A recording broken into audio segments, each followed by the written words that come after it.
torch tonight. George Foreman, I think the key for him is to pace himself.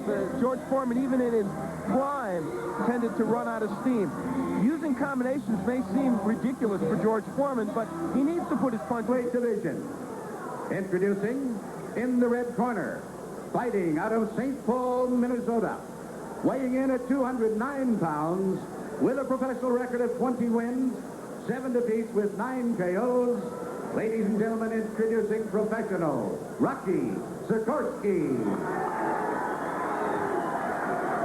And in the blue corner, fighting out of Houston, Texas, weighing in at 244 pounds. His professional record consists of 49 wins, 2 defeats, with 46 KOs. He is a former heavyweight champion of the world, George Foreman.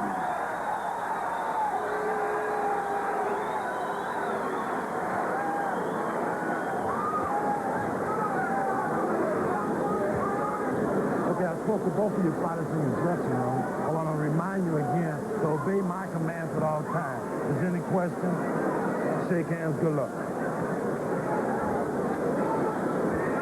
Rocky Sekorski was 10 years old when George Foreman won his gold medal at the Mexico Olympics in October of 1968. That's one way to put this into perspective. And a look at George Foreman, who is not exactly svelte, but at 240, a lot better off than he was at 267. 10 pounds later and 70 pounds lighter comes George into this fight, round 1. He had ballooned up to over 300 at a certain point. And with nothing else, this comeback in boxing has gotten him back down to a reasonable weight. Sekorski looking more like a light heavyweight compared to Big Foreman at 209 coming in tonight. St. Paul, Minnesota. Now, you see what Sekorski's doing right off the bat. I think this is appropriate. He's not moving a lot, just giving him some angles, trying to move a little bit left and right. And he talked about going to the body. He feels that's an important weapon. And George actually admits that the thing he likes least about boxing, he's honest about it, taking a shot to the midsection. George Foreman was never a classic boxer, obviously. He always relied on his power. In later years, when he worked with Gil Clancy, Gil tried to imbue in him more of the appropriate techniques of throwing punches. It was a tough sell. And maybe in some respects, probably slowed George down, even though that wasn't the point of it. Regarded as probably the most powerful puncher of all heavyweight champions, George Foreman. Didn't have to throw a great many punches, didn't have to move a lot, even in his prime. Sekorski feels that the power is gone from that punch down. He just stuck down and lost his balance there. It's a good stiff jab slapped in the face from Foreman. And Foreman has a good jab, even though, as I said, he's not a classic boxer in his heyday, and now he's still got a decent jab. Halfway through the first round. George certainly not embarrassing himself at this stage. He's not doing much one way or the other so far, though. No, he's hanging in there, showing the jab now and then. A short chopping right. There's the jab again, the left hand.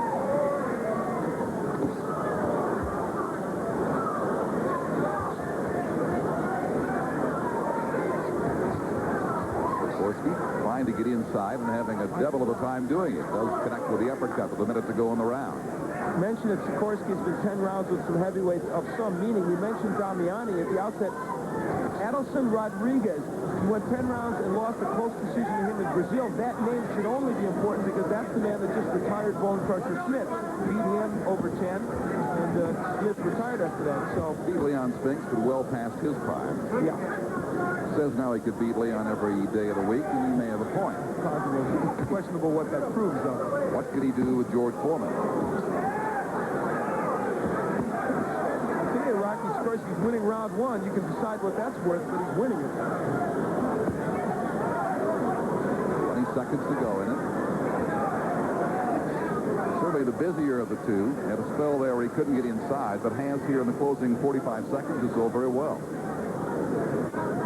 So far, George Foreman lands a big jab. He does not look like $1 million. Sekorski has not been knocked down very much, just once in his last fight. He's got the reputation for staying on his feet and does here in the first round very easily and probably won it.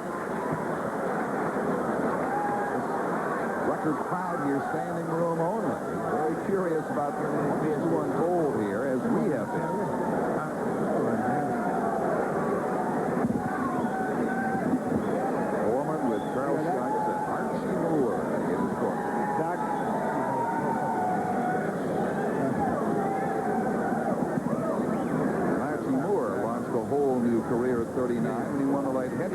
championship in 1952 and kept it for 9 years. See George Foreman standing up with a foot on the stool. I've never seen a fighter with that posture. I've seen him stand up, but not with his foot on the stool, kind of pointing at his... It's like a huddle in there. Sure is different. This whole night's a little different. Yeah, that's true. This is true.